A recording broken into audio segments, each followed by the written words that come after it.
3, 2, 1. What is happening, guys? This is Logan Robinson from Here the Spirit, presented to you by NoelGameDay.com. We are here on a wonderful Thursday. We know Nate's back because the background music and the noises and everything is back in store.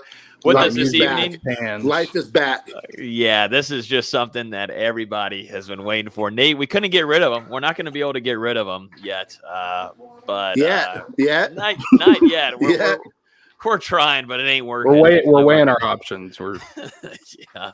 Way away, man. Way away. We're a ways away. But with us this evening, up at the top next to me, editor-in-chief Dustin Lewis. We've got Austin Veazey, lead basketball writer at NoelGameDay.com, and then lead recruiting insider at NoelGameDay.com. Nate Greer. Gentlemen, how are we doing? It feels good to be back. All four of us back. It's been a little bit. Yeah, it's a stressful evening because 1 hour and 52 minutes from now, Boston Celtics tip off in the NBA Finals. So I'm getting a little jittery over here, boys. I thought you were going to say because Kenny Shaw is going to be joining us, a 2013 national champion, in about 10 or so minutes. I'm excited for that too, of course. Okay, making sure. Yep. Nate, how you been? We've missed you. I've been down in your area a lot, but haven't been able to see you. You know, I've been trying really hard to see you. I have been. I promise. Yeah, I'm sure. That just tells me, where we are on our friendship. So, when you're 20 minutes away from me, but I've been really busy at work. I thought I was going to miss this podcast with a ceiling collapse, but I was able to get it cleaned up. But, Jesus, it's been crazy, man. But I'm ready to get back at it. I'm sure this podcast has been awful. When you had to listen to Dustin as much as you've had to, I apologize. We actually had a record 2 weeks. That record. Well, yeah, that's fine. That's too. I can go ahead and tell you we did not. But now that you're here, hopefully the numbers will get back jumping again. Are we setting off-season records or? Yeah, right now I'll tell you it's pretty slow right now. So we've got some work to do. That's why we have a 2013 national champion and join us. And Kenny is set to join us in a few. Going to go hop on some Wi-Fi. So looking forward. He's been on here multiple times before, but he does have a big time camp coming up that we are going to talk about here in a few weeks that he's holding in Orlando. We're going to dive deep into that. And then I want to jump into a lot of, his career at FSU. I want to jump into some of the secrets, maybe some of the things that he didn't tell us yet, and kind of pick his brain on his time at Florida State. So that'll be a really good interview here in a few. But we got a lot of quick hitters to go over. You got a Florida State running back that entered the transfer portal just a couple of hours ago. We'll talk Chris Parson. We'll talk about Julian Armella's message that he sent out to FSU fans. And we'll talk some Ontavious Woody. You got some good topics this evening. And then to end it off, we'll talk some John Butler deciding to stay in the NBA draft, which that is definitely a hot topic right now. Veazey will give us the latest on that and give us his true opinion if it was a good or bad idea. Let's jump into it right now then. As we learned earlier, Florida State running back DJ Williams, first off, was an Auburn running back transfer and joined the Florida State and Mike Norvell and David Johnson's camp there in the running back room. Ends up entering the portal today, and to me, this is not really too much of a shocker, in my opinion. Now you're losing maybe a hybrid kind of running back, wide receiver guy with Corey Wren. Now you have DJ Williams leaving the room, but it was pretty apparent, at least in this spring, that this was a guy that was probably third, if not fourth. I would say more fourth string than anything after what we saw. That room is loaded with Deshaun Ward. You got a guy like Trey Benson who comes out of nowhere from Oregon and looks fully healthy, looks like he's got a chance to be a breakout star for Florida State this upcoming season. And then you got Lawrence Toafili there too. So you kind of got your top three backs. DJ Williams kind of understands where he's at, and he's going to try to find a new home. I think it might be even realistic to have him fourth or fifth behind CJ Campbell and even Rodney Hill, who, he flashed more in the passing game, but even his opportunities running the ball were super solid. So, sometimes it just doesn't work out, but he was hurt all last year, out of shape at times. So, I don't think it's a loss by any means, but it just opens the scholarship. Yeah, and there was some hope that he could be productive for Florida State after what he did at Auburn, and obviously having those connections, playing under Kenny Dillingham when he was previously with the Tigers. And like you said, Nate, it didn't transpire. There was too much talent ahead of him, and the injuries set him back. only 10 carries in the fall. And this spring, Trey Benson comes out of nowhere. CJ Campbell starts taking reps. Rodney Hill comes in with a very good frame for a true freshman and makes some plays. So the writing was kind of on the wall there. And despite the loss of him, I think Florida State's got to feel really comfortable with what they have at running back heading into the season. And it wouldn't surprise me if there's still a scholarship floating around if they do elevate CJ Campbell to a non-scholarship player. I mean, if you would have gotten the player that played against LSU, he had a great game. That's a different story. But no, it just doesn't work out sometimes. But on the flip side, one transfer running back doesn't work out, and then you bring in another one in Trey Benson, who looks like he could be a potential key cog on that Florida State offense in the fall. So we'll see how that works out. You're not going to hit them all. No, and I was going to say too, initially you thought that was kind of like your bowling ball guy, bigger size, bigger back in that room. But now I'm sorry, DJ Williams kind of lost that size, and now you've got two big boys with Trey Benson and CJ Campbell, and then Campbell, like you said, Nate, it could possibly be your fourth guy. I mean, the depth there is so great. That's one of your strongest units going into the season. But I mean, like you said, Rodney Hill's there. I don't think he maybe is ahead, or Rodney Hill's ahead of him, but still, DJ Williams is looking to transfer somewhere, and he wants to get playing time and maybe be a back of a program that, is getting more touches than he possibly was going to get this upcoming season. And it's definitely the Deshaun Ward and Trey Benson and Toa Philly show. And if I'm looking at goal line this past spring, Toa Philly was really, really impressive. And he's put on 10 pounds, and you wouldn't be able to really tell. But, Toa Philly looked really good in the red zone too. And that kind of hurts DJ Williams' chances, because that was one of the factors that he brought, and talent-wise is playing pretty well in that red zone area. So whenever you're kind of getting passed up on the depth chart, it makes sense to maybe find other places in the world. But I mean, he also got passed last year though too. So I didn't get to see a lot of them. Statistically, was the 50-50 between Deshaun Ward and Deshaun Corbin on the goal line. It's either one of them. Yeah, I mean, this room has so many playmakers anyways. This is not a major hit by any means whatsoever. I mean, I kind of think of this kind of like how it was for Jordan Young in that wide receiver room. You got a guy that has played at the college level for quite a bit of while, but, is just not going to move up in that depth chart. So wish him definitely the best of luck, and wherever he intends on going, that just wasn't going to work in that running back room right now. Yeah, go ahead. Just real quick to end it off, I believe Nate noted in his article that Williams is the 22nd scholarship player to leave Florida State since the conclusion of the 2021 season. No, the start of. Since the start of. Yeah. So right before camp. Yeah. So. And majority of those have come since, December 1st or so. Yeah. And that's just roster purge, man. Happens. It definitely does. So wish him the best of luck.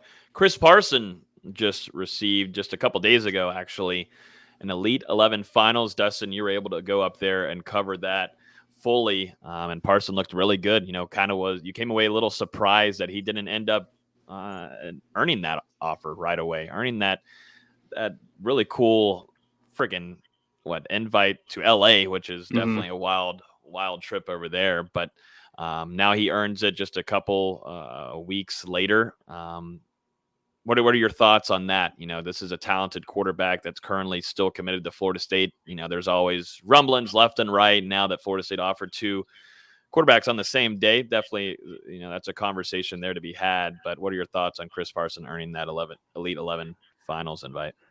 Yeah, I mean, to me, it's not a surprise based on what I was able to see out there that day in Nashville. He had a great day, and really it just came down to there was a lot of competition out there, because you look at the list now, the Elite 11's invited 15 quarterbacks. 5 of them are from that Nashville event. So really a third of your invites so far were all competing on the same day at one regional, and I expect at least another, maybe 2 more guys from that regional to get invites before it's all said and done. So Chris Parson going to have a chance to represent Florida State out in LA, and it should be an exciting time for him to go up against some of the top quarterbacks in the country. You know, those kids put in a ton of work throughout the offseason and been with those trainers back and forth between Dallas and Atlanta, you know, so many times. I'm sure he's racked up the frequent flyer miles, and he's ready to put on a show, especially after not getting it in Nashville. He's got a bit of a chip on his shoulder, excited to prove himself. Absolutely. A guy that has caught some balls from definitely a really talented quarterback. Kenny Shaw is in the house. Definitely appreciate always Kenny coming on here and hanging out with us with the new youngin right here. The baby Shaw is here with us on the camera. Kenny, how are you doing? How's the little dude doing? I'm good. I got somebody more legendary than me, and I'm happy. I'm happy with him every day, man. It's like a fulfilling thing that you never know until you jump in. But everything good. This little man pushing me do a lot of stuff off the field, and I'm just thankful for the support, like from you guys and everybody else, but also just for him pushing me, you know, being here. Yeah, no, we got to actually see. He chose me. They say the kids choose you. Yep. No, we saw you too at the spring game, which we'll talk about. But you were in dad mode. You were in dad mode, leading everybody around. And first off, I want to say congratulations. I'm happy for you guys. Thank you. Absolutely. Well, let's jump into why we wanted to bring you on in the first place, and let's talk about this camp. You're doing this. Another one now. This will be the second true full-on camp, and we were there last year, and thank you again for that invite. You had a lot of good coaches on hand. I mean, it earned a lot of viral content everywhere. I mean, you had stars, Dak Prescott, Jameis Winston, even Telvin Smith later on showed up too, which was just awesome to see. You had Timmy Jernigan, a lot of 2013 Knowles in attendance. But first off, tell us a little bit about this camp and what some of these kids should expect in Orlando on June 12th. Yeah, well, this camp is, I like to first it started off as just a reunion, but it turned into much more. So moving forward, I saw the bigger scope of it as, these kids want to get somewhere. So they have a bunch of guys who've been where they trying to go at a one-day camp, and you can't get that a lot of places, which I'm figuring that out outside of lacing up my cleats, getting ready for season time.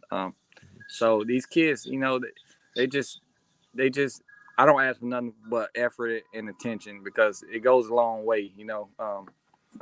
Nowadays these kids, they got so much to battle against with social media and the rankings, and it's a lot of stuff they battle, NILs, and at the end of the day, if they just listen to what we kind of saying to them, we're not trying to steer them the wrong way by any chance. So this camp is fun. A couple of people on my team, they told me last year, because I was so anxious, and what I do in the off time with development receivers is more serious and gritty. So this one is more fun. They have to constantly remind me, like, hey man, just chill, have fun, and relax and float. So this one I'm gonna continue and always have fun at these one-day camp type things. The show out there was awesome. It was fun to watch all the people in attendance. It was not only FSU players. You looked at your relationship with Dak Prescott too, and this was true on coaching that you were giving some of these young guys, and that was something really cool to see. We can't ever miss Carlos Williams. We'll never miss Los's name on here. We can't miss him, or he's going to give us a hard time.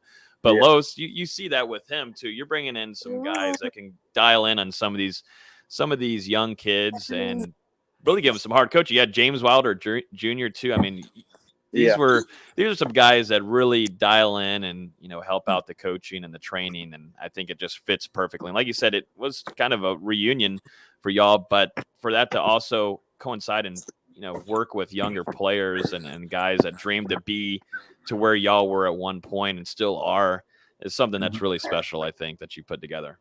No, definitely. And it can only go up from here, as far as just the level and who will come on board, because at the end of the day, this football world is like a deep fraternity, and it can be sometimes guys who I never met before, but they disrespect the mission of it, and it's a connection right there. So I'm just trying to show these kids, there's an opportunity to get out of their circumstances, whatever that is, and just see the bigger picture of it around these type of guys who got different upbringings from them. They got different upbringings from myself.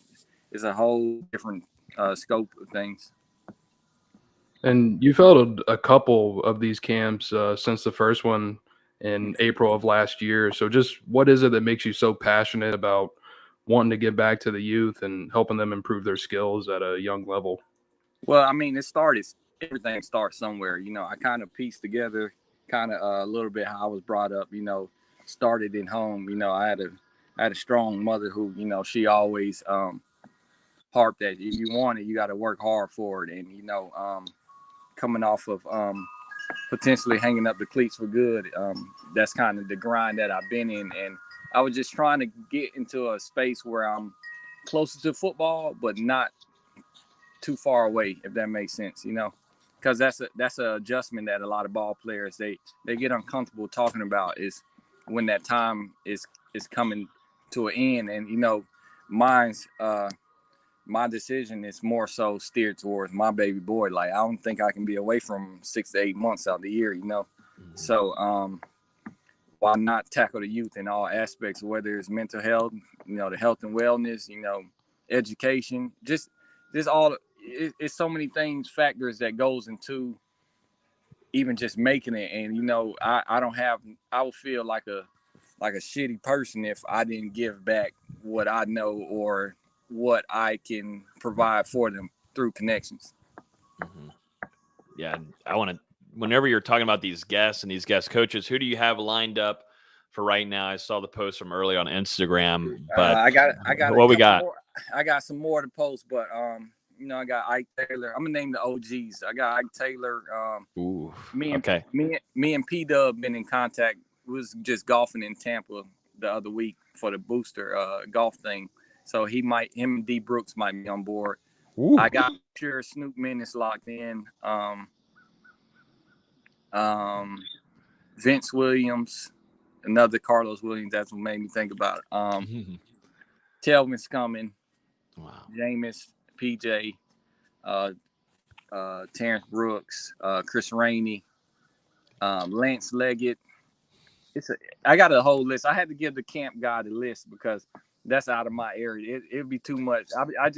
I'm starting to get good with technology, so I just added a note and shared it to him, and he goes and do what he do with the flyers and stuff like that. So it's over 30, and I'm just, if one or two guys come, I'm happy with that. So I'm just thankful that I got the love from my either former teammates or whatever the case may be, that they can come back and give an example to my city.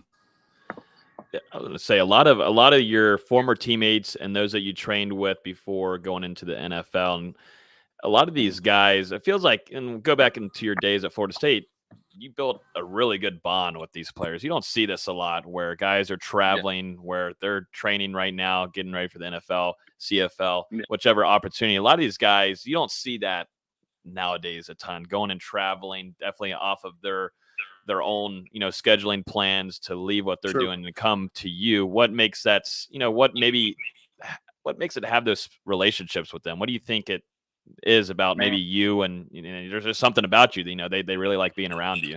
I don't even know what to tell you. I'm a modest dude. I just like to think that they like me in a sense, but I just I always carry myself to just be like, I try and be authentic, like at the end of the day, if we have the same mission, we're gonna lock in or we don't, and that goes into the business world and that goes into on the field. And I tackle those two things when I am in this business world. Is if we same mission and we see eye to eye, then what do I have to hide? And we should have a good connection. So, I tell these kids all the time, like, just be nice to people. You never know what's gonna come out of it. That teammate you bullying in middle school might be, the head doctor that you need one day. You never know. So I just like to I always think that you should treat everybody accordingly and just at least try and empathize. It's not the easiest thing. Like, I'm still working on it, but it's true. Hey, Kenny, what's up, man? It's Nate. Congrats on the addition. Before you hopped off, we were kind of joking around being a parent's the best thing ever. Yeah. But congrats on that. But thank you. Kind of to carry over what you just said. We're heading into summer, and summer workouts. It's a grind. And talking about the 2013 team, can you walk us through how those workouts work? I mean, did you know then, it was going to be a special year? Hell yeah. How were those workouts? Coming off 2012, when people thought that, hey, that team could have won a title too. Could have, we should have, man. I know. And I'm not even one to jump into the could have and should have, but damn, every time I think about that year, I do get haunted by the NC State loss. Yeah. But we gradually gain each year, and I know for sure after that Orange Bowl win, it actually started well before the summer. Like we was during voluntary workouts during the spring, we was getting together doing 7-on-7s on our own. We was our study hall attendance was up. I know that's a real statistic. When we lose or we come off a big loss, nobody going. We'll get those $10 deducted. Yeah. But we're just knocking all the right steps towards winning, and that was just more so we're just becoming young men who we were starting to understand accountability. So we grinded. We didn't need the coaches to push us really to get to where we needed to be. We just needed a system, and once we bought into it, it was nobody who was coming our way. What do you think, really? Do you think that was from a lot of the leaders? Los is always on here talking about the leadership that you guys had. A lot of leaders with Telvin Smith, LaMarcus Joyner, you had Timmy Jernigan too. Do you think that was because of leadership and guys, they were alphas too, but you think it was all leadership and helped translate that into taking this team all the way to Pasadena across the country? I mean, leadership can only take you so long because, sometimes you got I like to say you got fake leadership. It is a thing. And I think we just had a lot of guys buy in, including the training staff, including the fans, including everybody. And we just went. And but our main core guys, who you speaking of, we can feel like the trust factor of the team on us when we did step out in practice or wherever it was. And when you feel that, you just have no choice but to just move accordingly. And I just remember a time where we had a non-coaches tell-all type meeting, and that was the funniest shit. It was the funniest / deepest / everything that we needed at the time. Everything was on the table. People was getting snitched on about bringing girls in late. People was getting snitched on about, being fake leaders. It was what we needed. And, from that point on, it was just like, at the end of the day, nobody perfect. But, if we do want this, let's just lock in for these, 3-4 months and see what happens. So I wanted to ask you about the quarterback situation, because going into that year, Jameis wasn't guaranteed to start. There was a competition between him and Jacob Coker, and from all reports, it was a very close competition. But from your viewpoint, how'd you see that competition go throughout fall camp, and just what'd you think about that and Jameis eventually being named the starter? Was it bogus bullshit is what we're asking. Was it bogus bullshit about it being a close race? Pretty much. Jimbo was saying. I mean, the guy, he got some arm and he gets it done. Jacob Coker, he got a pretty good resume, and it was one of those things where I know for sure as a group of receivers, we was told we're going to be flopping with both. So when you're out there, both of them are number ones, so we just was giving them our best so they can show their best. So, you know, at the end of the day, when we had to vote, it did come down to vote. It was we just chose it based off, you know, just everything all in total. And, you know, nothing against Jacob because that's my dude, but it was just everything happened like it did for a reason. And, you know, that's how it went. And, you know, if you do look back on it, we are 2013 national champions at the end of the day. Yeah, so For sure. that was a real, so that was a true on vote thing between the players, maybe. Yeah, players, seniors more so. And, you know, it wasn't a thing where it was like he didn't know that it was being voted on or whatnot. It was one of those things where he was full aware of, you know, the decision that was going to be made, because, you know, that's not how our coaching staff operated at that time. They was more upfront. I don't know how they are now, but, you know, they was very blunt, and that's something that I always said, that I'm always, once I did get into coaching in my life, that I will always kind of keep under my belt, you know. Yeah, I had a follow-up question to that. You know, I was super close to a coach at that time who told me kind of, Coker was really good in practice. You know, Jameis would sometimes slack off and not take it seriously, and that, Jimbo would kind of utilize that to motivate Jameis. Mm-hmm. You know, it was more so, Jacob was a good quarterback, and FSU could have still won with him, but it was more motivation for Jameis. So you think it was a real contest and not a ploy by Fisher to keep Jameis dialed in? You know, I don't fully know what goes on in the office. Sometimes it's like we know things, but we don't know the full tea of it. So I personally feel that it was a damn good competition, and the best man at the end of the day got the job. And, best man doesn't always come with just the best throws or the best versions. Sometimes the best man is who can gather up that tribe and go. It's a different energy. And I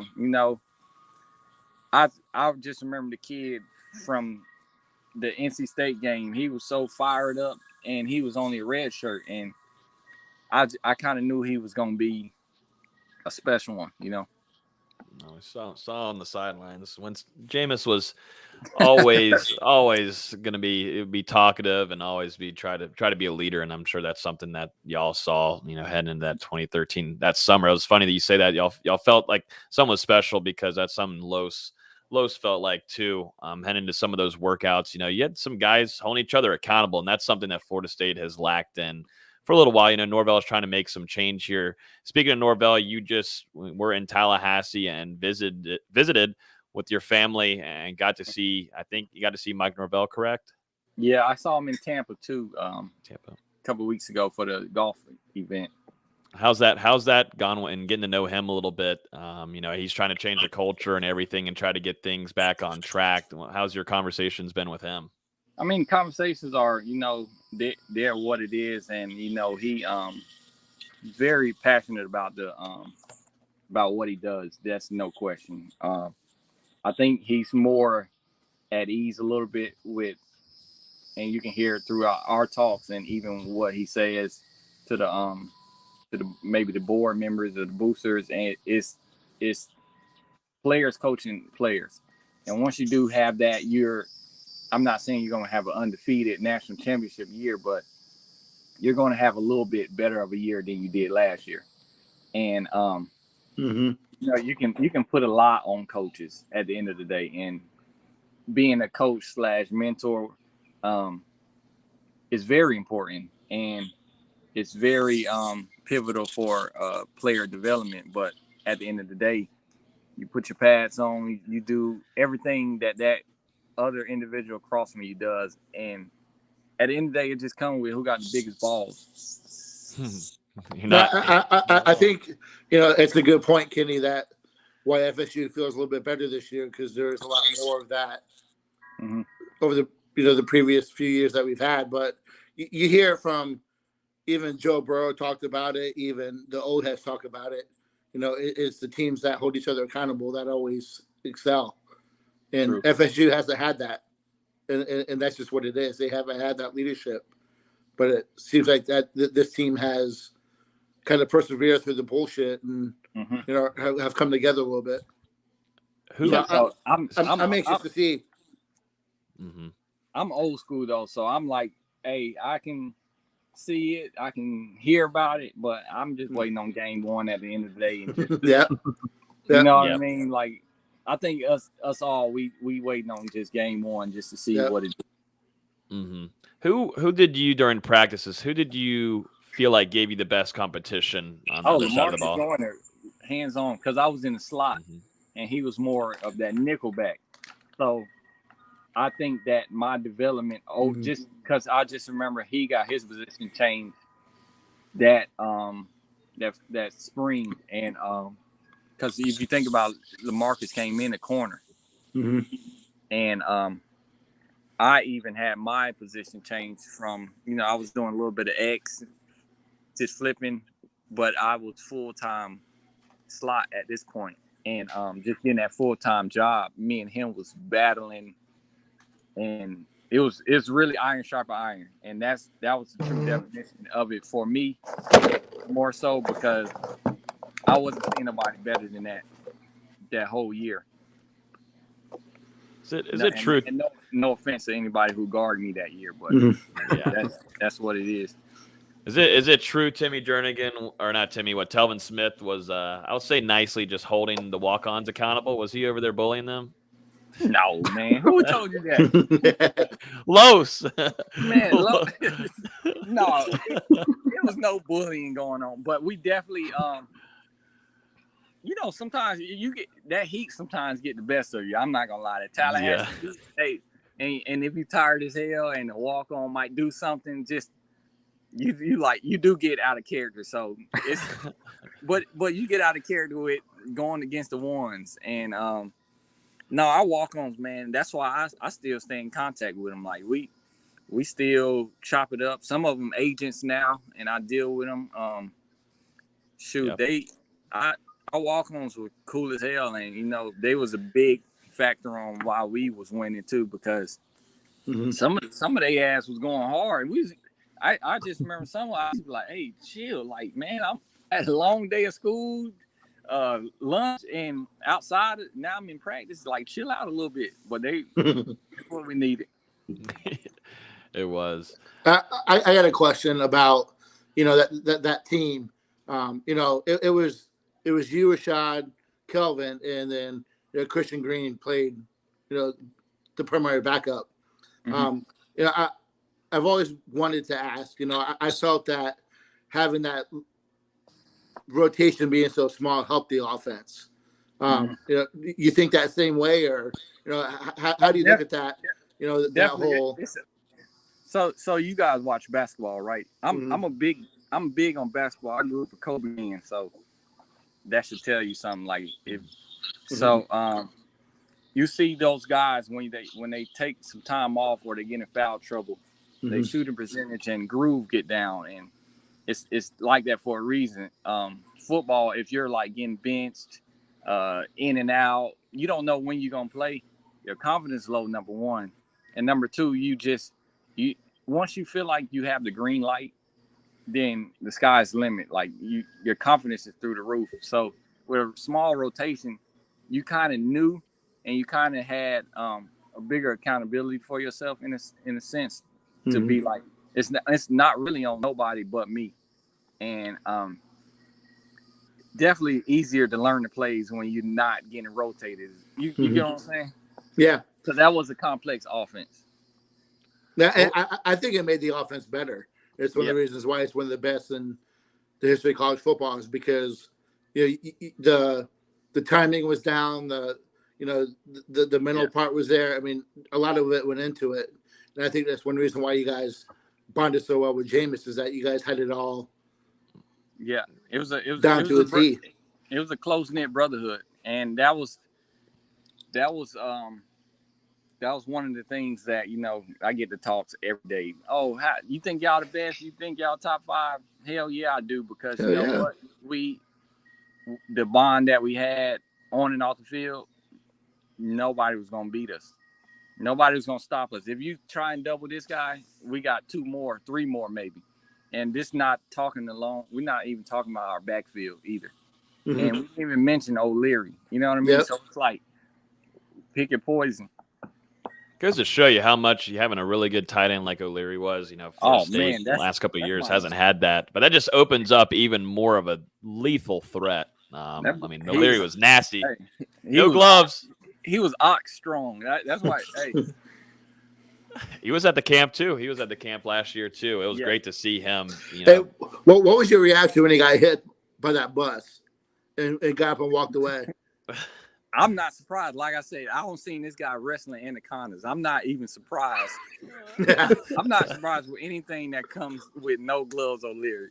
Hey, you don't have to answer it. Is it true he was, bringing the ruckus a little bit as a freshman in the clubs? Oh, I don't know about that. I don't know. Yeah. No comment. I don't think we was close until that senior year. Like, we had a seat change. Like, everybody was scrambled, and we mixed up the more so the cliques and everything in the team room, and which was a good move. And my seatmates were O'Leary. No, it was Sean McGuire, O'Leary sitting next to me, and to the left of me was Dumar. So it was a pretty good mixture, and throughout that time, which is crazy, just sitting next to him, like our bond just continued. Like, hey, what you doing after this? Oh, what you doing tonight? And it started, and then now it's like, hey, when are we gonna get the babies together? Because he just had a baby. That's good. I'm asking another one. Sorry. Yeah. Well, when did you know Jalen was the man? Shoot, right away. When with his confidence. Yeah. Because I'm not gonna lie, you can have all the confidence in the world, but when you come in it's like when you come in that first whole team outing, because when you come in as a freshman, you're like with your freshman class, and you don't really see everybody. And then when you get to your first team outing, you're like, God damn, like I just remember saying, damn, that's Najee Bradham. This dude, I'm scared as hell now, So, but Jalen never had that type of energy. Like, he was him from the jump. And he definitely, whenever it did come to the ones or whomever, he would jump up, and to see that as a young cat, you like, okay, he can only get better from here. Mm-hmm. Going back to Jameis, he's just coming off of a really, really bad injury there that ended his season last year, playing against Tampa, who, I thought that was a game that he was definitely going to come away and win. Mm-hmm. How do you think his kind of mentality is? And you got to see that at FSU, and now he's coming back, and it seems like the Saints are buying all in on him, putting a lot of targets around him finally. What do you think it is about his mindset? You have a really good bond with him. He was at the camp last year, and he was really excited to see you. Got to see KB. What do you think is special about him that brings a whole team together, that gets their attention like that? What is it? It's like a special ability. It's just, when you see a guy, and like I said, sometimes this stuff happens off the field. A lot of times outside of what fans and everybody sees, like, damn, this guy can battle this and perform.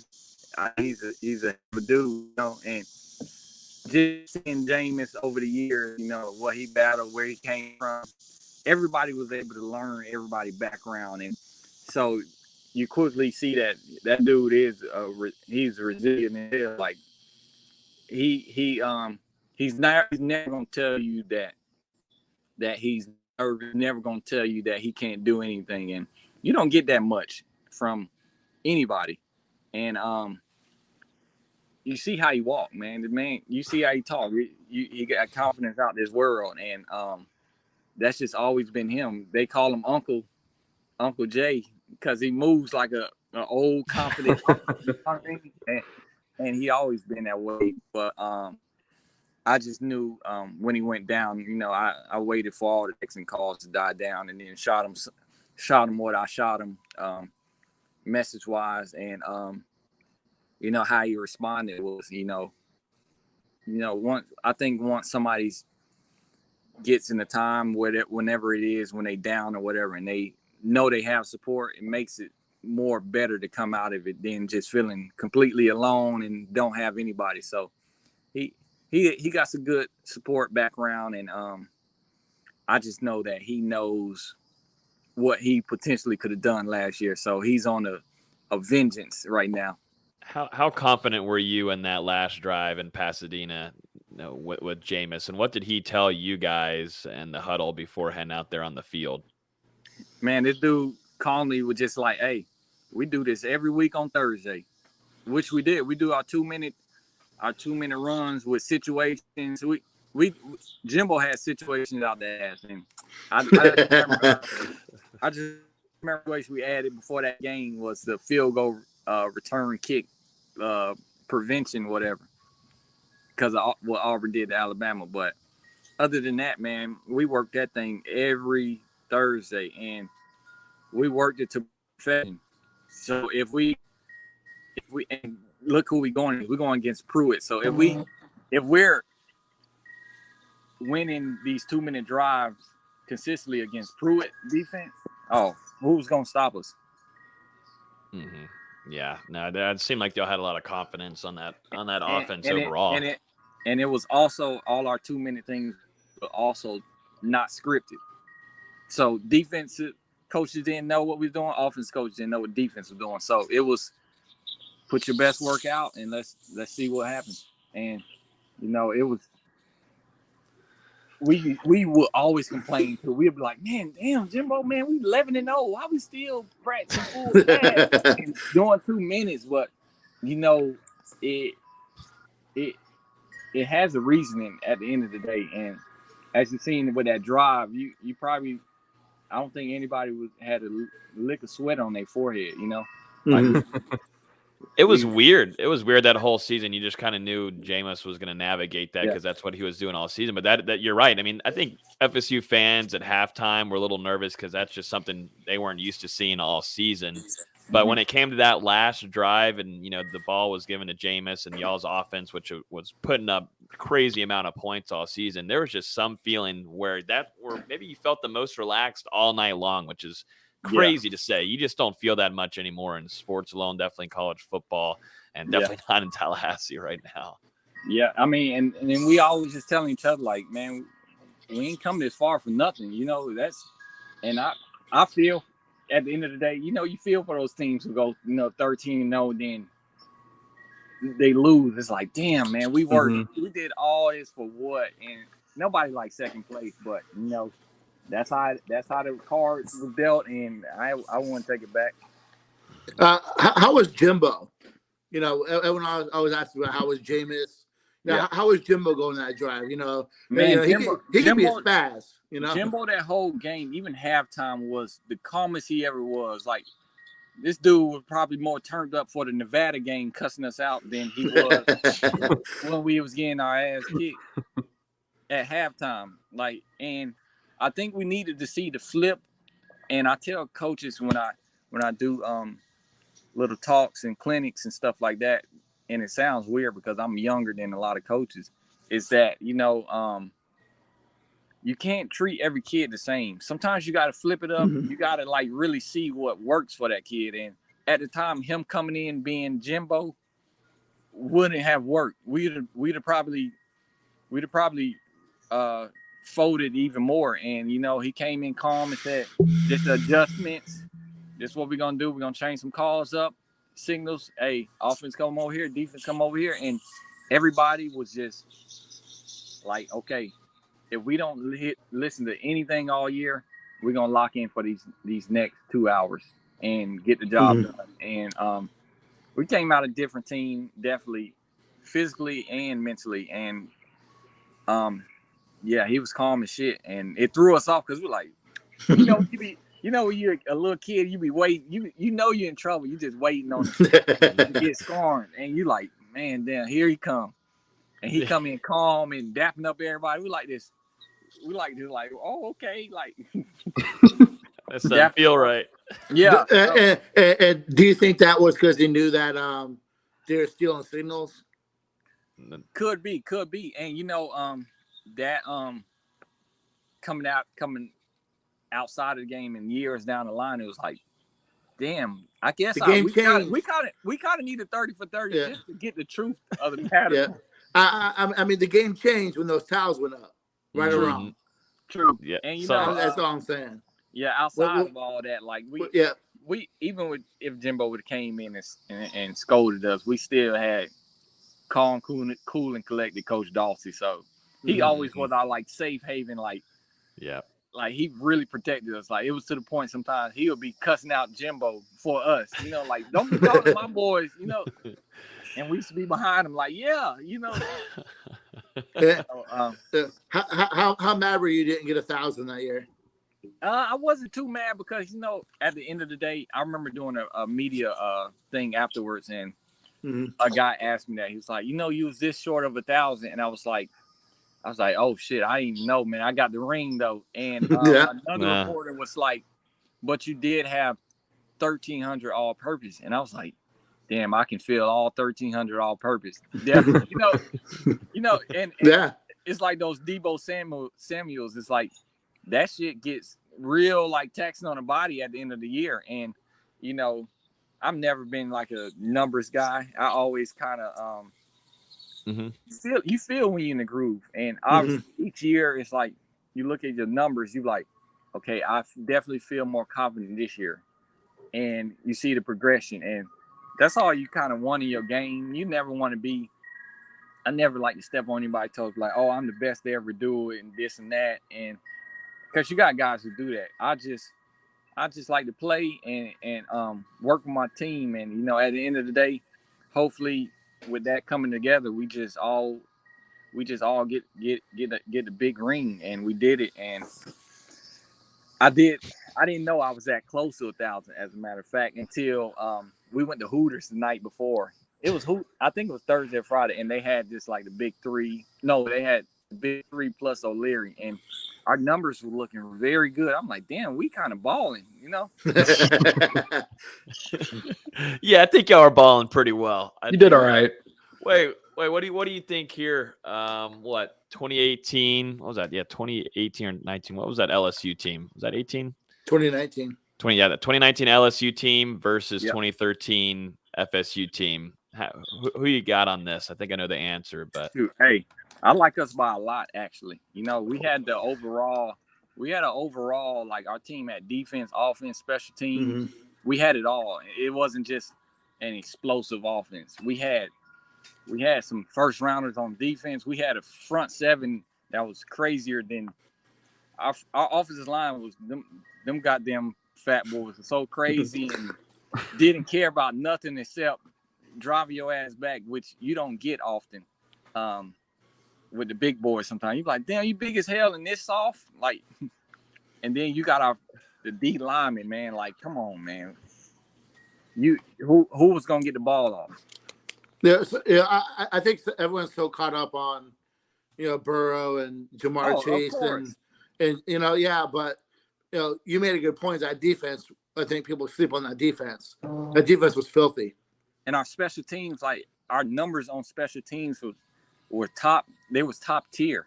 Like we was ranked in the top 10 in certain categories, and it wasn't by coincidence. It was just we was very much locked in on all three phases, which that was the first thing we was trying to harp on us before the summer even came about. It was we have to be good in all three phases. I think it very much be like the Clemson game. Yeah. I mean, everyone hyping up their offense with Taj Boyd and Sammy Watkins and Martavis Bryant. I've never seen a game being shown that much. Like I was, and that we wasn't even nervous. We saw it flashing on TVs. I remember just going to Hobbit Hoagies, and as weird as this sounds, you have a lot of fans in FSU. I mean, fans in Tallahassee who aren't FSU fans, and you get shit talked to you. Like, how do you live in this city if you don't like FSU? But it's a thing, and I just remember that week, like, we were supposed to get an ass whooping, but, Yeah. Vice versa. Yeah. Oh, that one last thing, at least from me, I wanted to ask about NIL and the impact it's starting to have on college football. But going back to your time, man, you had the 300 rolling. You could see fans everywhere around Doak wearing the shirts. It was famous for a picture and everything. Can you imagine if you had that opportunity then? Man, hey, we would have been rocking Dion chains if we had the NIL deal back in the day. But you know what? That would have it would have probably ruined us. We probably would have been as blue collar as we was, in a sense, because that's a scary game changer. And if you're able to monitor it, that's cool. But if you're giving the whole 22 guys that, it's a professional sport at this moment. Mm-hmm. Yep. Now it's made it rough, and now it's getting political, and money's now a big thing. I do agree with you though, Kenny. Back if that kind of it would have ruined maybe y'all. I don't know. Y'all had just a special bond, and when money's involved and all that kind of stuff, it makes things iffy. Y'all are just destined on one goal, and that was just winning every Saturday, and not just winning, but winning by a lot. Dominating. True. Being mean, being bullies. I mean, it just wasn't fair. Run it up. Who gives a damn? And you know what? Nevada. You see the other side of it. It's like, you pay those kids, for what the universities bring in, they deserve a little more than the cut of, at least what we was getting back then, and that's the name of the game now. It's a little bit of recruiting and the NIL thing. And I just pray sometimes that the kids just get somebody around them who able to manage it and let it put them in the right place and keep them a little humble, because millions and thousands of dollars as a teenager or whatnot, your focus ain't really on football at the end of the day. But sometimes it can be a positive thing to get that person out of their situation. So it's a whole different talk. That's a whole NILs is a whole different talk and mind thing. How many? Sure. I was going to ask there's someone in the comments here, Mendoza on YouTube, asking Kenny about Hangman. Who was the most undefeated and who won the most Hangmans on the sideline on the whiteboard? I saw that shit the next day. I said, man, y'all was playing Hangman. And, Jimbo didn't have no social media, but he knew every goddamn thing that happened on social media. And when I saw that, I think it was Brooks and I don't know who else. But, when I saw the Hangman, I said, hey, at the end of the day, it's like you are bored on that sideline. When you get taken out at halftime, it's like a little kid being sat down and watching kids play at the playground. You just like bored, and now you so insubordinate. You'll do any goddamn thing just to entertain yourself. And that Hangman wasn't the funniest thing we done did, just sitting out at the half. But it's that's just how the year was going. It was PJ. PJ and Brooks. Yeah, who's that? The far right looking over. I can't tell. Is that 63? I don't know who that is. Kind of looks like Jalen a little bit, but I can't tell. But look Jalen, at the trainer. That might be 13. The goddamn trainer trying to guess it too. Yeah, no. Hey, that was some hilarious shit right there. I mean, that's just disrespectful, and I like it. Yeah. I mean, y'all were dominant, man. I mean, it wasn't even close, but that was some funny stuff going on there. I know Los was already telling me at halftime that y'all were trying to figure out, already making plans at halftime on what the night was going to look like ahead. Oh, definitely. That's what we look forward to. That's our bonding time. It's like, damn, man, we don't grind it all week. Study hall, class, tutoring, dining because we had to report to eat for breakfast and dinner, which it was hard as hell. Definitely in the city like Tallahassee, when you like to make plans outside of what you got to do, and just was just a lot, but it was also, man, it's good memories. It's so much memories in that damn city. I can go on a tangent. Recruiting wise, it was kind of FSU for a while. I don't know if you remember, you and I communicated a little bit when you were getting recruited. What did I say? What did I say? Florida State. Yeah. I was golfing in Lake Nona with a group called Lift Orlando, and one of the guys who on the scramble with me was an old reporter, and he pulled up a article with me and Christian Jones on the front, and he was a reporter for it, and I said, "Damn, you remember that shit?" And the things people remember, that's why I'm asking, like, what the hell did I say? Yeah, I remember talking to you at Sling and Shoot at USF. Oh, you're just going back that far, but who did it come down to? I don't think anyone's ever asked you. Shit, I'm old enough now. It was nobody else. Like, my mom forced me to take visits, which I understand. She wanted me to see other programs and also just to get a free travel, Mm-hmm. And but it was nobody gonna come between the bond that I had and just Coach Dawsey was a big part of my decision-making process when it came down to choosing Florida State. Mm-hmm. And because you get a lot of swindlers when it comes to that recruiting thing. Yeah, man.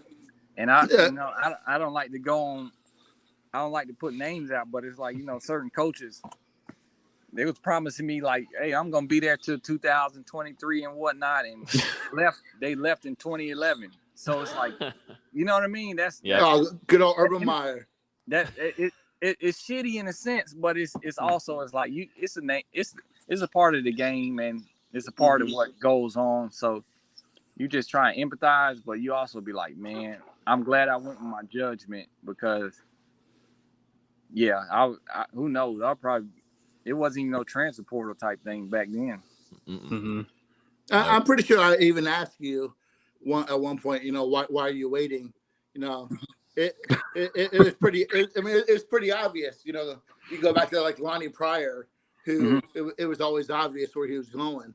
Mm-hmm. Sometimes it's just you gotta wait for the moment, right?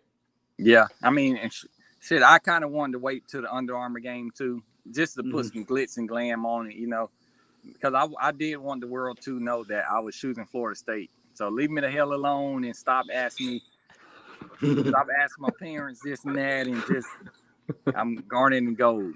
Mm-hmm. Yes, sir. Well, I know you got the little man too. It's dinner time, and you've been on here for 45 minutes. So I definitely always appreciate you hopping on, Kenny. Where can all the people here watching and listening, definitely if you're in the Orlando area or even around Florida, I would highly suggest going. We were able to be there throughout it all last year, and it turned out to be a phenomenal event. Where can they go to find? Yeah, bring sunscreen. Absolutely, it was a little hot. Dustin got burned. Dustin got burned to death. Bring rookie mistake in your tents, Yeah, but where can they find more information on the event that's happening on June 12th with the camp? Oh, it's on my website, shawsraw.com. Just simple as that, shawsraw.com. Okay. And also my Instagram, kshaw81, simple again. And just those two locations is where all the info is. And June 12th, like you said, it's gonna be hot, so bring sunscreen. Who got burnt? We both got burnt. I got burned, but Dustin got burned. I forgot I have ears. I'll just say that.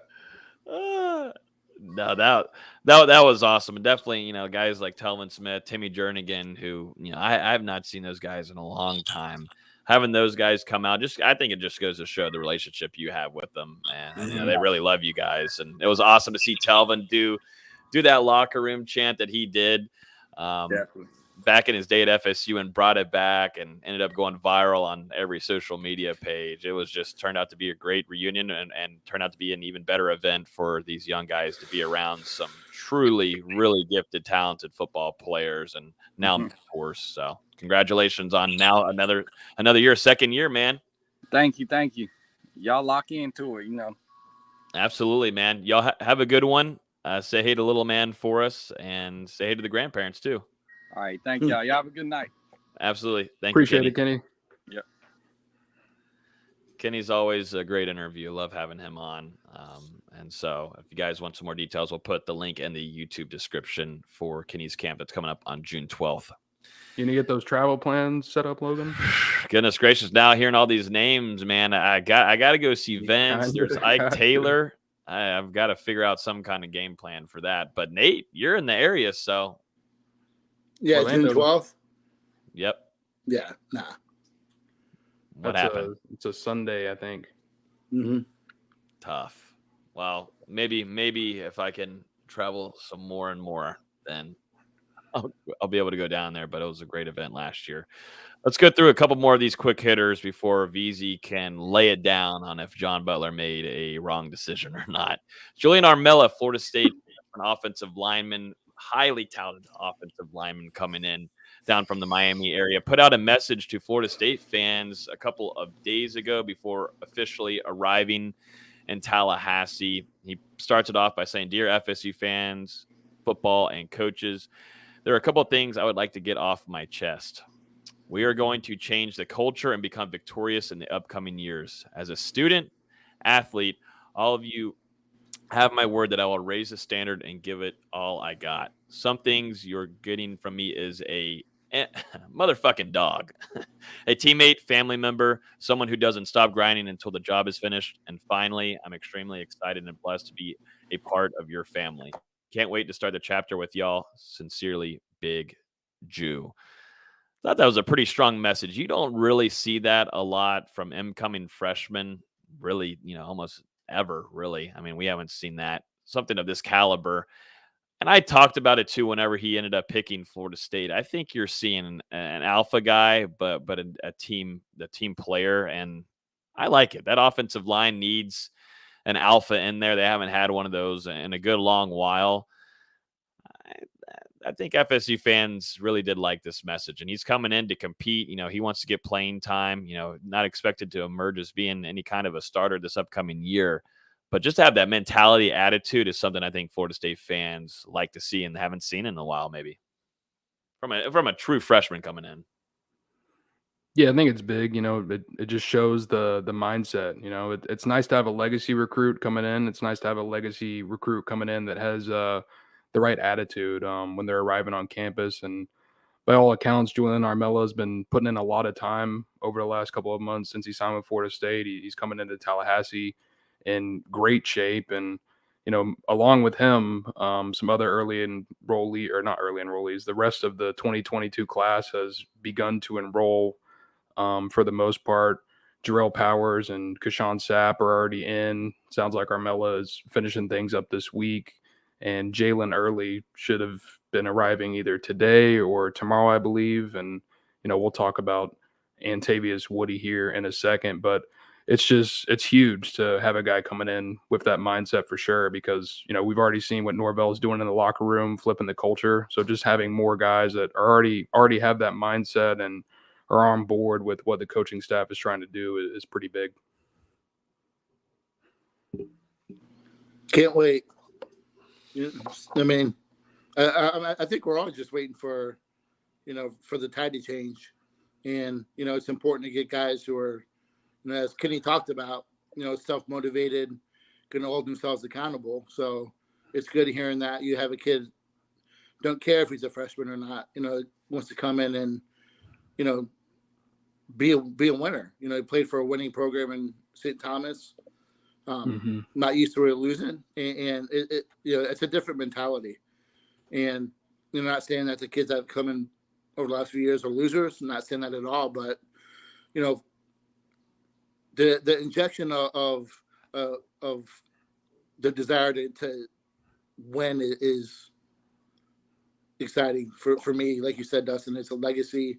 A guy who's been around FSU, whose dad played at Florida State. Been a lifelong fan, seen the highs and lows. So, it's exciting, for a kid that has, his caliber of play, a guy who just plays mean. And, you said it, MF dog, his motherfucking dog. and no, he wants to hurt you, and I'm excited for that. It's my type of football player. Exactly. I'm about to say, and we'll talk about Untavious Woody, which me and Nate are really excited for, and some, seems like we got some good news coming. But I go to Julian Armella and the amount of offers he got. He had a lot of chances at some top tier programs that are in a way better state. Whole 180 than Florida State, Alabama. You look at LSU too, because that was really close there. I'm still convinced he was LSU bound if they didn't make that change. Felt like it seemed like, if Coach O was staying there, it felt like Armella was heading in that direction. But he decides to pick Florida State, has multiple offers, Ohio State, Oklahoma. You've got Texas A&M, Tennessee. Ends up picking Florida State. And I like where in the statement says, he's here, things might not be right off the bat, but the culture is going to change. And that's because he is believing in Mike Norvell's process and getting things fixed around in Tallahassee. I know. I agree. He was probably going to be heading to LSU, but then you also see him post a picture of him in Doak South, dressed to the nines in FSU gear. So, well, he's got a legacy to live up to, and I mean, you look at what the teams that his dad played on when he was in his career in Tallahassee from 91 to 94, I believe. His dad has a national championship ring, and Julian's coming into a little bit of a different situation, but if this thing can keep flipping and everything goes as planned, who knows? Maybe Florida State's right there at the end of his career in Tallahassee. Hey, William, I think that the stock market's taking care of that.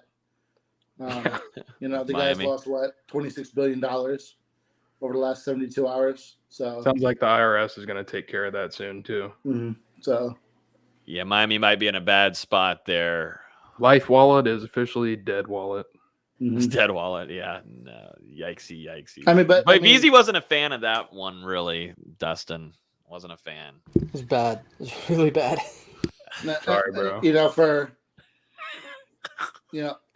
wallet gang.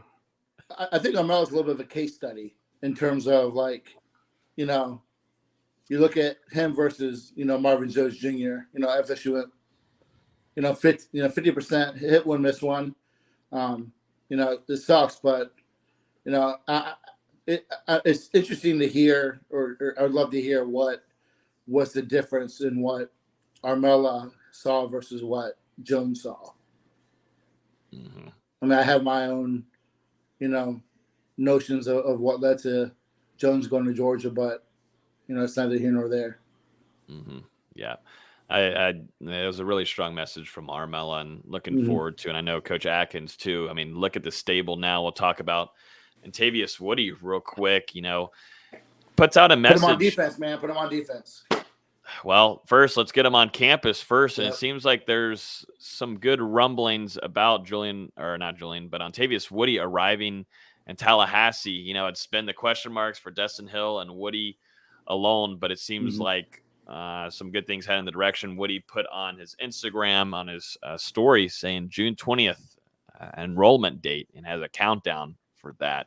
That puts him around the same time that summer C semester would begin. There was a lot of question marks about what kind of signing. Did he even sign during early signing day? What was going on there? But it seems like Florida State might be getting one of their highly most talented guys in that class on campus, which was a big question mark a couple months ago.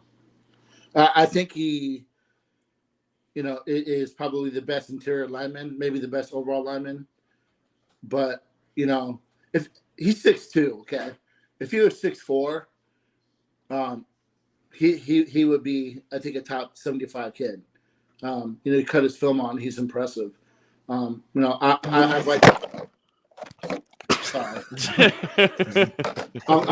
liked him on defense for a minute, man. So, oh man. He reminds me of Jernigan. He's violent, man. He's a violent football player. I understand, the possibility of him maybe playing center, or guard, but him on defense, man. His get off, his physicality. He's got long ass arms. He's a very intriguing prospect. So, getting him on campus would be a massive W. Either side of the ball, he's going to be. I think successful for FSU, if in fact he is able to make it here in a couple of weeks. Yeah, we'll see what position he ends up at, but he'll be starting on that offensive line, and if he does, you good over there? If he does make it to campus on that June 20th date that he's teased on social media, that will mean that Florida State's got the entirety of its 2022 class making it to campus. It'll also mean that they've got 6 true freshman offensive linemen coming in, 4 that are arriving this summer. We talked about the other 3 a couple minutes ago, and that's just huge for Alex Atkins and the Florida State offense and continuing to flip that offensive line room. We talked about the addition of Dimitri Emmanuel last week and how this unit is setting itself up for not just this fall, but also for the future with the depth that is starting to be built behind these guys. They're still about, I think, a year away from having a consistent 2 deep, but still you're seeing the signs of progress, and it's a far cry from where this unit was back in 2018 and 2019. I'm excited for Woody. You made a good point though too, Dustin, before we came on about, it just comes to fruition. It kind of makes sense too with, the kid that just committed to Missouri. The JUCO. Yep. I think things are lining up to go in FSU's favor here. So, me and you definitely like the way, the tenacity that this young kid plays with. I mean, this is a guy that will play all the way through probably 2 or 3 whistles. Mm-hmm. Just that kind of meanness, and you do see a vibe from Timmy Jernigan. Depends on where Coach Atkins and Odell Higgins, they can fight one another for where they put him on the side of the ball. But if everything continues to go this way, this is something that he put out on his own Instagram. We're not going off of rumors here. He put this out on his Instagram, and then the countdown to his enrollment date, which is expected to be June 20th. That's a really good pickup in Florida State's favor. That is much needed. The biggest goal this whole entire offseason was getting him onto campus, and for him to get on campus and enroll him and get into the groove of things and get into some workouts. Great time for Florida State on whatever side. Odell, you want him, and you can have him, or Coach Atkins. I know Florida State's happy with that, what they got with Bishop Thomas and Daniel Lyons, but I think that caliber. Yeah, this is a step up, and that's not a knock on these 2 guys because they're gonna be heavy rotational possible starters down the line, but this is a different kind of animal. This is I just feel like there might be more of a need on the offensive line, because you look at that interior defensive line, and I mean, the depth there is insane. And even after this year, if you are to lose Fabian Lovett and Robert Cooper, you still got Malcolm Ray and Jarrett Jackson and Joshua Farmer right there. So it feels like that unit is set up for the future, whereas offensive line, you might be able to make a quicker impact. Plus, they just need quality bodies at this point. But even if you do get Woody into the fold, and we've got the rising optimism that Dustin Hill will finally make an appearance, that still only puts Florida State at 82 of 85 scholarships, if I'm looking at it correctly. So you've still got some flexibility to fill out the roster prior to the fall. And there's a couple JUCO guys set to take official visits throughout June. A couple DBs. Now the offensive lineman is off the board. So we'll see how Florida State attacks that. And like I mentioned earlier, I still think there's a possibility that CJ Campbell gets elevated to a scholarship. Yeah, that's something to keep an eye on now that DJ Williams ends up leaving and entering the transfer portal. So it opens up a number 1 jersey too, if Benson wants it, if he wants to go that route. So we'll keep an eye on it. Like you said, things are going to start picking up now. This is nice. We have things to actually talk about. It does help. Be a lot of recruiting stuff in June. Things are starting to heat up. Thank God. I'll tell you what, May kind of sucks, man. May kind of sucks. So starting this weekend. Yeah, big weekend ahead. You want to touch on that just real quickly on real quick. Florida State's got going on? So we've got the elite camp on Saturday, and that's pretty much an invite-only thing where Florida State's going to be bringing in the majority of its commits in the 23 and 24 class, and they're also going to have some top prospects for those classes, as well as 2025 making it as well. So basically, it'll be kind of like a workout type deal in Doak with those players in attendance. And then the following day, they're set to host the mega camp where I believe 20 plus college programs are going to be in attendance, and thousands of kids over on the alumni field, that's going to be throughout the, I think from sun up to sundown, basically, they're going to be having sessions throughout the day, and that'll give Florida State a chance to not only evaluate some players, not everyone there is going to be an FSU caliber prospect, but with so many colleges in attendance, that's kind of to be expected. I think you've got programs from the FBS all the way to D3, if I'm not mistaken. But so Florida State will get to evaluate some prospects and then also get to continue developing coaching relationships, which, with the way Mike Norvell likes to promote guys from off the field and to assistant roles, that could play out for Florida State in the future sometimes. It's always good to have those relationships. Mm-hmm. Yeah, I might have to go hang out there with you, Dustin, this weekend. I'm bringing the suntan lotion, man. I was about to say, make sure we get that sunscreen for the weekend because it's going to be a busy Austin, you'll be one. there too, right? No shot. My bad. Oh, you just got work or something, just can't make it or something? Yeah, I'm only 9 hours away, Oh, so if you were here, you would definitely go, though? No, I'm just going to use that as my primary reason. So people are like, whatever. Oh, okay. I got you then. Okay, understandable. Speaking of VZ, and now that he's back from his nap, Listen, I've been digging. I've been doing some research. That's it. We're doing some research over here. It's been a busy 24 hours for Florida State basketball, whether you want to believe it or not. I guess we'll just start off right off with it. John Butler's staying in the NBA draft. The deadline was last night at midnight. Decided to stay in the NBA draft, which I'm sure caught the average college basketball fan by surprise. But if you've been following Butler and his combine and things like that, it's really not that much of a surprise. It kind of seemed like he was leaning that way the entire time. Big blow for Florida State. Maybe not the greatest decision, at least in my eyes, for Butler.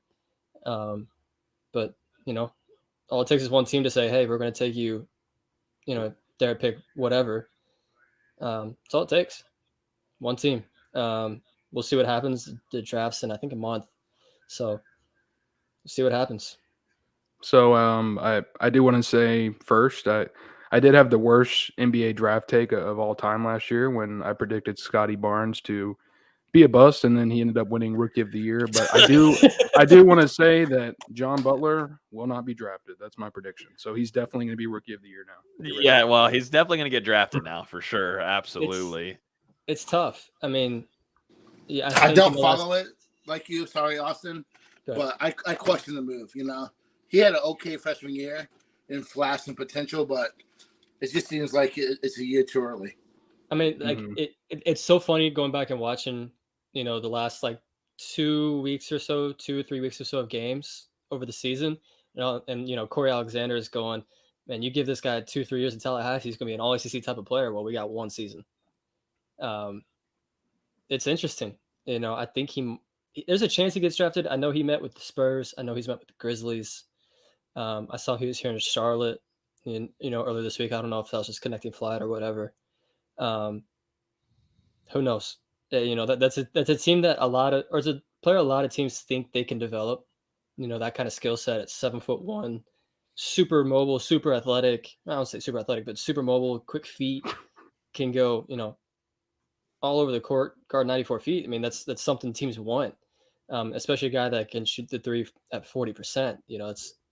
That's what the NBA is becoming these days. But it's going to take him a few years to fully realize that potential, and it's just going to depend on the team he goes to, because a lot of teams aren't going to have the patience to develop this guy for 3 years. Definitely going to be. I think he goes undrafted, but he gets a two-way deal in place shortly after the draft. And like you said, it's just going to take at least 2 years because he just has to build up his frame. And it takes a while to build good weight. And I think getting into an NBA strength and conditioning program is only going to help him as they tailor his diet more. But regardless, there's a lot of potential, but you never know if that potential is going to be fully tapped. It's a high risk for him, really, really high risk. There's no guarantees. Most even second round draft picks only get 2-year deals. Every so often you'll get the Terrence Mann who got 4 years guaranteed, and Jalen Brunson I think got 3 years guaranteed. It's very rare that those second round picks get that. You have to get drafted, and you have to really show out in the summer league, and Can Butler do that? Maybe he had a good second scrimmage game at the combine, but we'll see. It's certainly a decision. Whether it's the right one, we'll find out in a couple years. I don't know. I think a lot of people question it, but at the same time, go get your money. Mm-hmm. Yeah, I don't know. I don't know. NBA is not my world. Definitely the draft is not my world, but definitely seems a little tad too early. And for the factor that it hurts Florida State next season, which is already kind of in a tough potentially. Potentially. Austin, We'll get to that in a second. Austin, if you heard this a year ago, hold on, let my dog bark. That out of Matthew Cleveland, Jalen Worley, and John Butler, John Butler is the one that goes pro after 1 year. Would you believe it?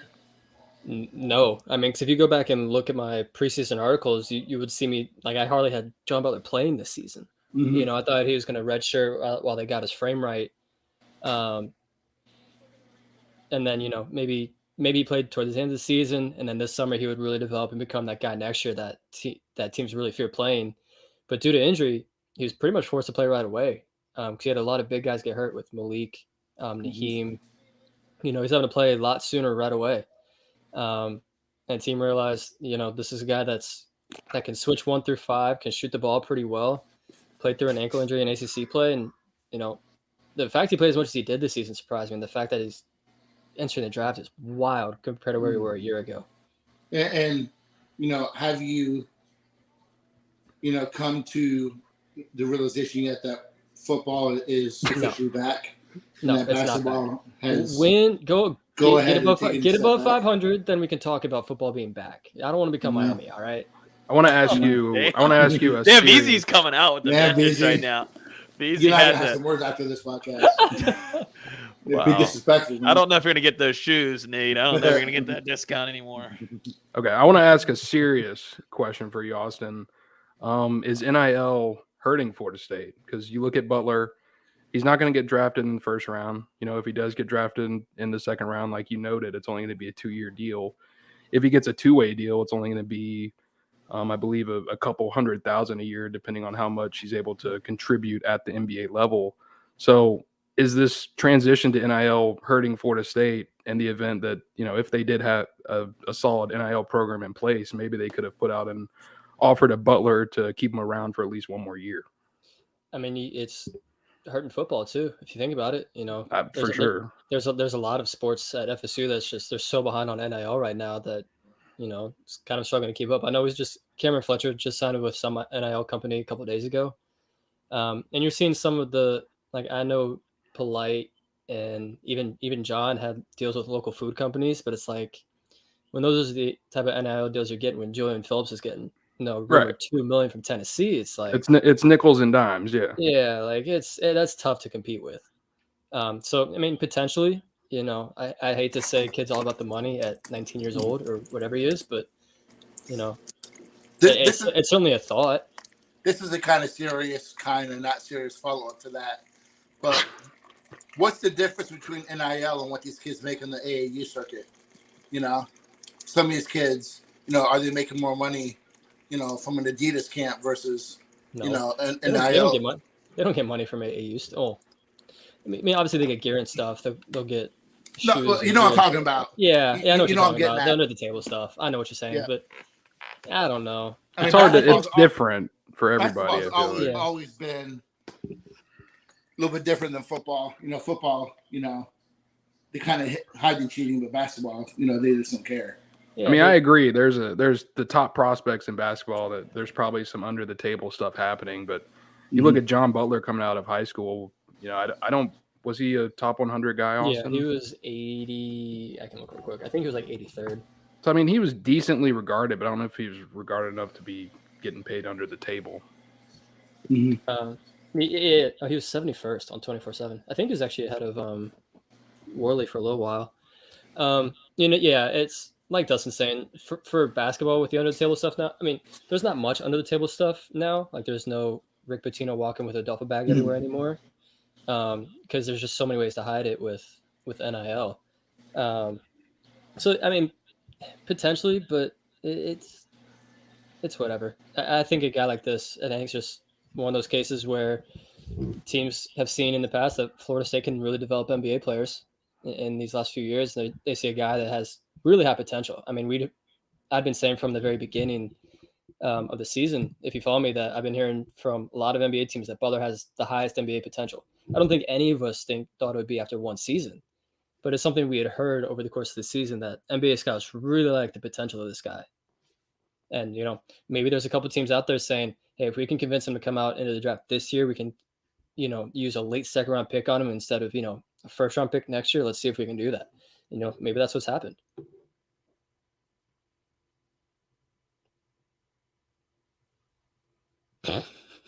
God dang it, I have my friggin' mic on.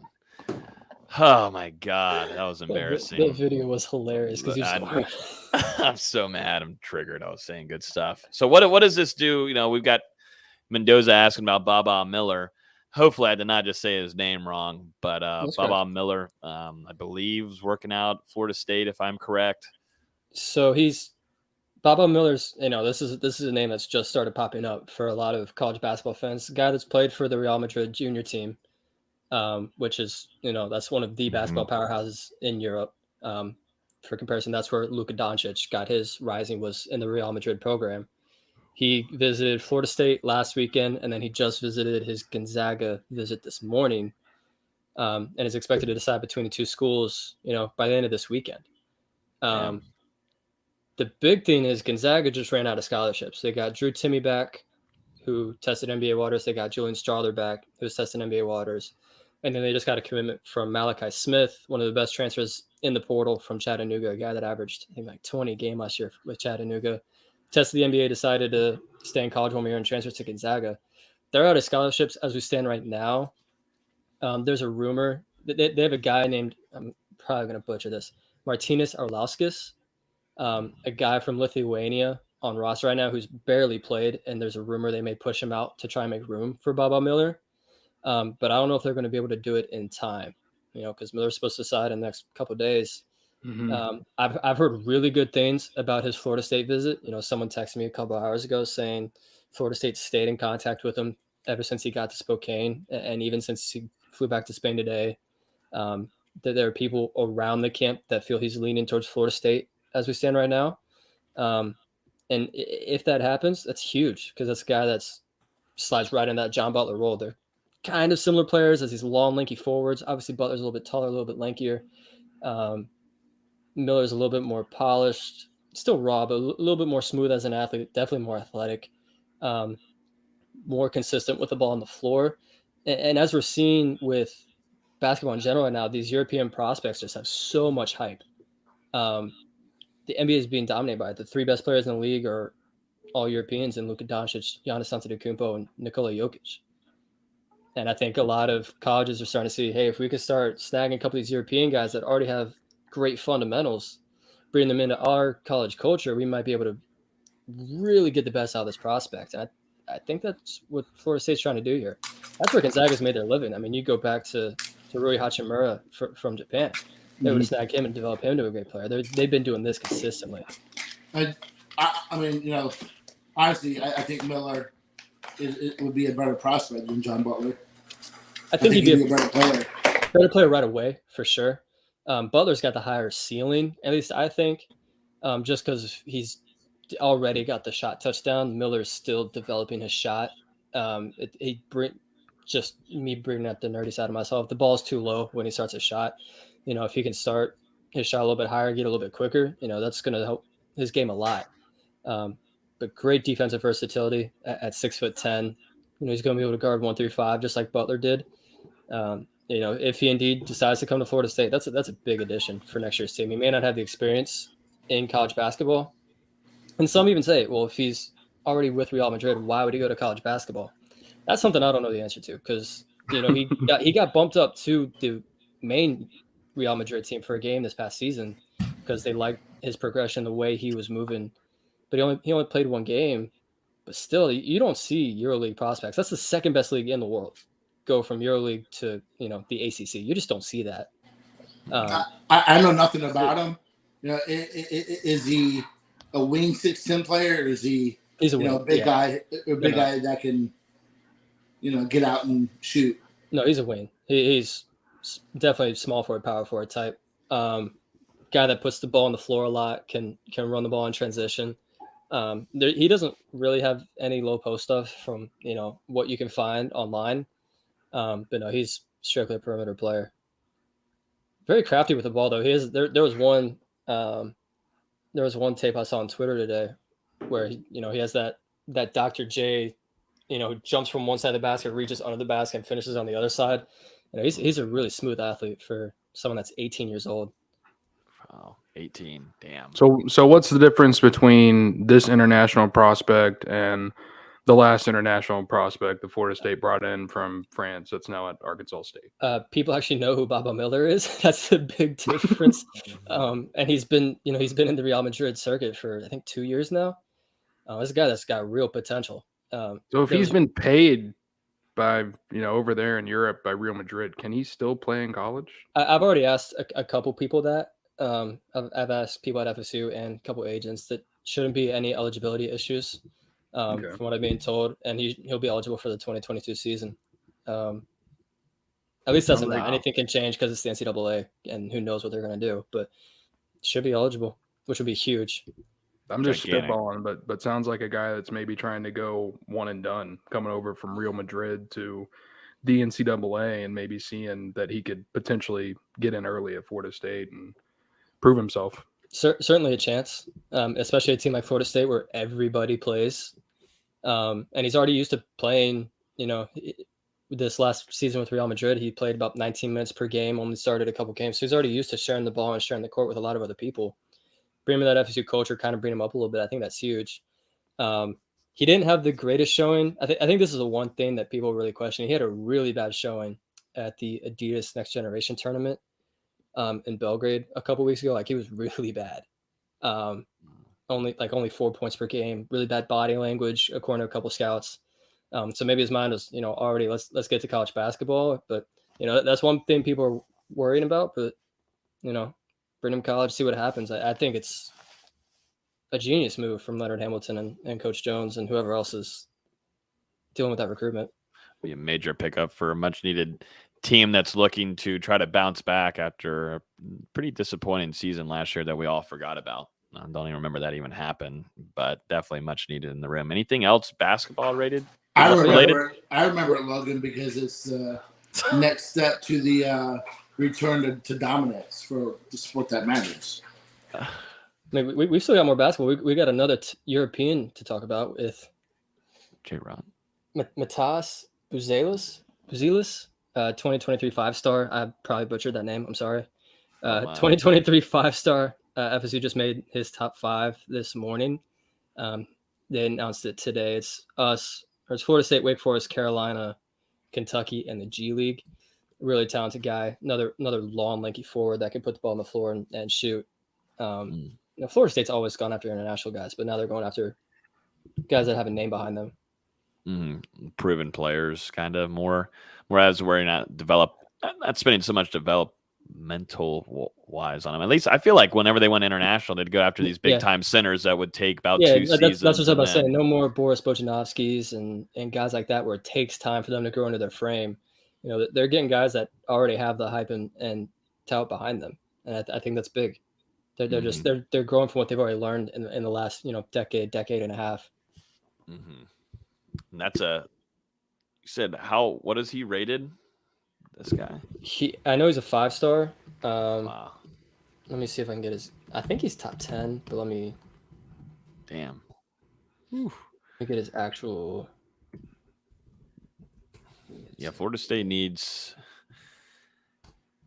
I don't know. It felt a little off last year. I mean, to be honest, Florida State's gotten its fair share of 4 and 5 stars in recent history. Yeah. So he's a 7th ranked prospect on 24/7. Okay, pretty solid. Take it. Pretty good. That would be, I think, the second highest player, and he might be better in basketball than me. So I would hope so. Well, I envy Z too after some of these videos he's posting on Twitter sometimes, and it's not too hard. I'm retired now. The hip is shot, man. Yeah, I'm retired.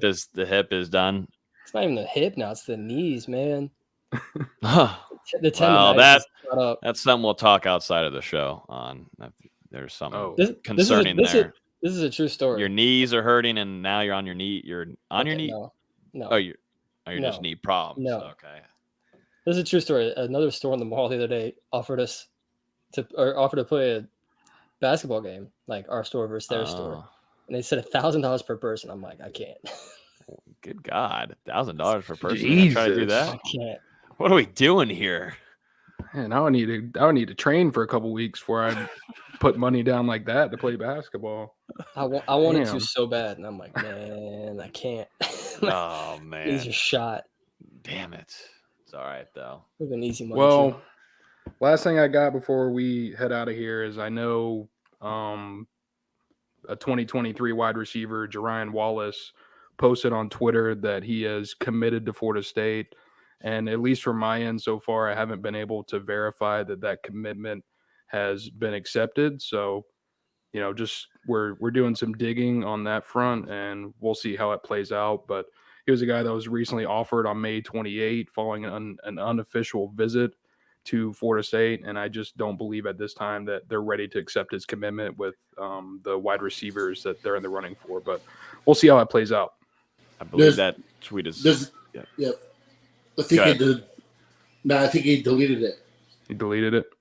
I think it's back. I think it's still on there, though. I think I saw something. I see it right now. So yeah, it's still on there. It would be bad news if they take him right now. I think Dustin in agreement there. Yeah, and I mean we've seen it recently with there's been some guys that have tweeted out that they've been offered by Florida State where they hadn't actually been offered, like that one linebacker grad transfer. So really, in this day and age in social media, anyone can say anything. So it's our job to go out and verify that before we go ahead and report that that's a valid commitment. So we're working on that front right now. Gotcha. We're going to make a finals prediction. Warriors Celtics in 6, and I'm getting out of here to go watch it. So Warriors in 6. You boys enjoy yourselves. Yeah. Better go throw on my Warriors t-shirt. Warriors. Celtics by 11 tonight. So I'll see you guys next week. Here's my actual reasoning. I know we're just BSing here. I don't think Boston has good. I'm not BSing. Okay. I don't think Boston has enough ball handling and playmaking.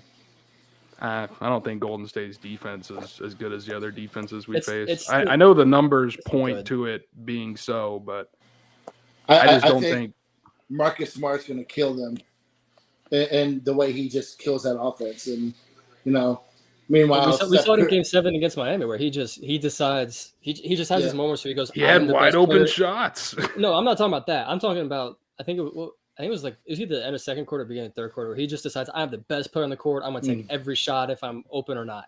And they were not open. He's shooting it anyways. And I'm like, meanwhile, have a bad stretch at the end, shooting threes from half court. Well, hey, Celtics are the only team in the NBA with a positive record against Golden State since 2016. And, during those years, Marcus Smart, Jaylen Brown, Tatum, Al Horford, Robert Williams, they've all been playing those Warriors. So they've matched up before. I think it's going to be a great series. Honestly. They haven't matched up in the playoffs?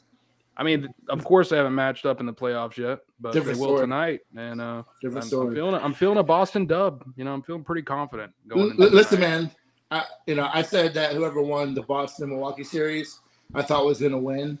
But, I don't know, man. Marcus Smart was an idiot. And I think that cost him. Yeah, I'm glad one quarter changed your mind. But it's not one quarter. He's always been. They still won. Whenever Marcus Smart shoots under 10 shots, I forget what they won because freaking Jimmy Butler decided to do a fucking wide open 3-pointer. Did they win? Jab in the lane. Are they in the finals? Did they win? Hey, I'm telling you why they won. All right, Celtics in 6. See how it feels to be a Steelers fan and how I'm always getting just degraded on every week. You can't talk anymore. I'm giving actual basketball reasons. Talking about one of the best quarterbacks ever. I got Lopez pulling up. So date night. We'll see y'all next week. Date night with Lopes. You better have that hat on. Get the Whataburger. He's out. Yeah, he's definitely got the Whataburger.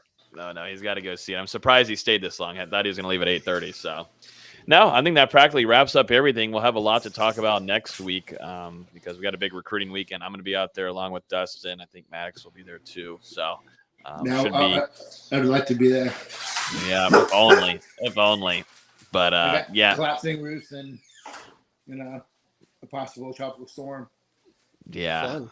Yeah. No, it sounds exciting to me, honestly. We love good tropical storms here in Tallahassee and Florida alone. So, but yeah, that's going to wrap up everything. Everybody enjoy the rest of y'all's week. We will talk to you guys next Thursday. We don't know really what time yet. We're still trying to line up some more guests. We are in the works of doing that. So looking forward to having a good off season for you guys of some content. Appreciate you guys. Always, you can follow on Instagram, Noel Game Day, Twitter at the Noel Game Day. If you want to hit subscribe on the YouTube or wherever you're listening right now, definitely appreciate it. So you get notified every time I release a new episode. Everybody, enjoy the rest of the week. Enjoy the start of the summer. And yeah, talk to you guys next Thursday. Peace.